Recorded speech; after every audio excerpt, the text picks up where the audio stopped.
السلام علیکم ناظرین، میں ہوں آپ کا میزبان اختر شاہین رند اور آپ دیکھ رہے ہیں Metro Matters Metro One News پر۔ ناظرین، ہم لوگ سماجی مسائل پر تو بات کرتے رہتے ہیں اور کوشش کرتے ہیں کہ وہ ایشوز جن کی طرف میڈیا کی زیادہ توجہ نہیں ہوتی وہ ہم آپ تک لائیں اور ان کو ہائی لائٹ کریں اور متعلقہ جو حکام ہیں ان تک پہنچائیں تاکہ وہ مسائل حل ہوں اور وہ لوگ جنہیں انصاف نہیں مل رہا انہیں انصاف ملے۔ تانیہ خاسخیلی کا نام شاید آپ کو یاد ہو، جو کہ اب 4 سال سے زائد عرصہ ہو گیا ہے۔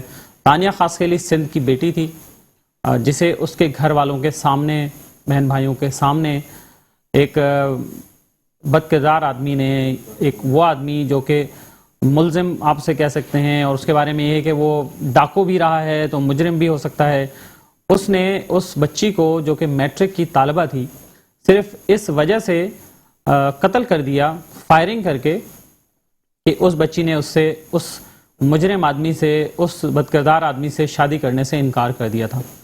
اور یہ کوئی پہلا واقعہ نہیں ہے، ہمارے ہاں پاکستان میں ویسے اوور آل اور اندرون سندھ میں بھی خاص طور پر اس طرح کے واقعات جو ہیں ہوتے رہے ہیں کہ شادی سے انکار پہ، تعلق قائم نہ کرنے پر بچیوں کی جان لے لی جاتی ہے۔ لیکن یہ واقعہ تو دہشت گردی کا ایک ایسا واقعہ ہے، یہ واقعہ دہشت گردی کا ایک ایسا واقعہ ہے کہ جس میں ایک میٹرک کی طالبہ کو اس کے والدین کی آنکھوں کے سامنے گولی مار کر قتل کر دیا جاتا ہے اور وہ بے بس خاندان کچھ نہیں کر پاتا سوائے اس کے کہ وہ اپنی بیٹی کو اپنے سامنے مرتا دیکھتے۔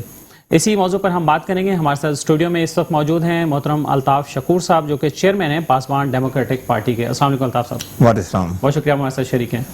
اور ہمارے ساتھ ٹیلی فون لائن پر موجود ہیں محترم ضیاء اوان ایڈوکیٹ صاحب جو کہ ہیومن رائٹس کے لائر ہیں، بہت معروف۔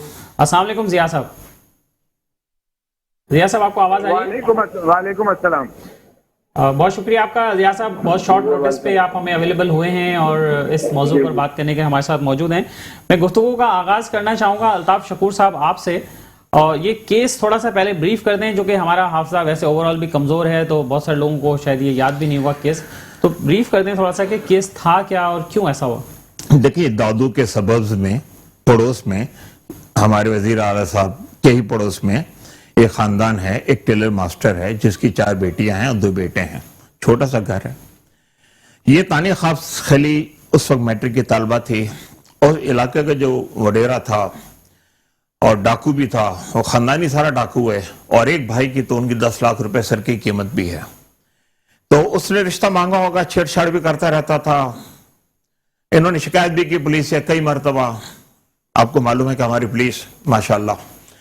تو اس کے بعد ایک دفعہ یہ گھر میں گھس گیا اور اس نے گن پوائنٹ پر کہا اس کے والد سے کہ بیٹی مجھے دو، یعنی کہ نکاح میں دو۔ اس لڑکی نے منع کیا، باپ نے منع کیا، تو اس نے باپ، ماں اور 4 بیٹیاں وہاں موجود ہیں، 2 بیٹے ہیں، تانیہ خاسخیلی کو سبوں کی موجودگی میں مار دیا جان سے، ٹھیک ہے۔ اس بات کو آج 4.5 سال گزر گئے ہیں۔ اس واقعے کے بعد جب یہ بہت زیادہ ہائی لائٹ ہوا میڈیا میں، تو وہ خاندان کچھ عرصے کے بعد شانتی یہ ٹاؤن ہے کوئی، وہاں پر آ گیا کراچی میں۔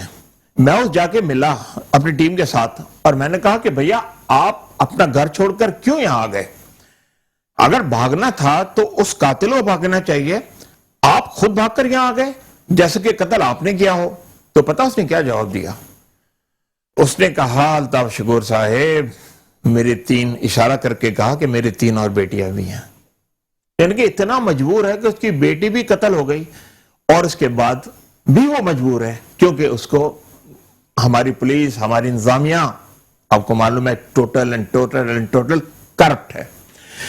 اس کے بعد 4.5 سال ہو گئے، وہ اس کی والدہ در در کی ٹھوکریں کھا رہی ہے، کبھی اس عدالت میں کبھی اس عدالت میں۔ ان کا حال یہ ہے کہ کھانے کو خاندان والے، خاسخیلی خاندان، بڑا خاندان، بڑی برادری ہے، 4 مہینے تک تو لوگوں نے ٹیک کیئر کیا، کفالت کی، لیکن اس کے بعد سبوں نے ہاتھ اٹھا لیا۔ 4 مہینے کے بعد اور اب تک تقریباً 4 سال 1 ماہ گزر گیا ہے، ہمارا اس خاندان سے مسلسل رابطہ ہے، لیکن سوال یہ پیدا ہوتا ہے کہ آخر انصاف اتنا مشکل کیوں ہے؟ اس ملک میں 2 قانون کیوں ہیں؟ ایک غریب آدمی انصاف کے لیے کہاں جائے؟ ایک ماں، ڈاکٹر عافیہ کی مثال آپ کے سامنے ہے،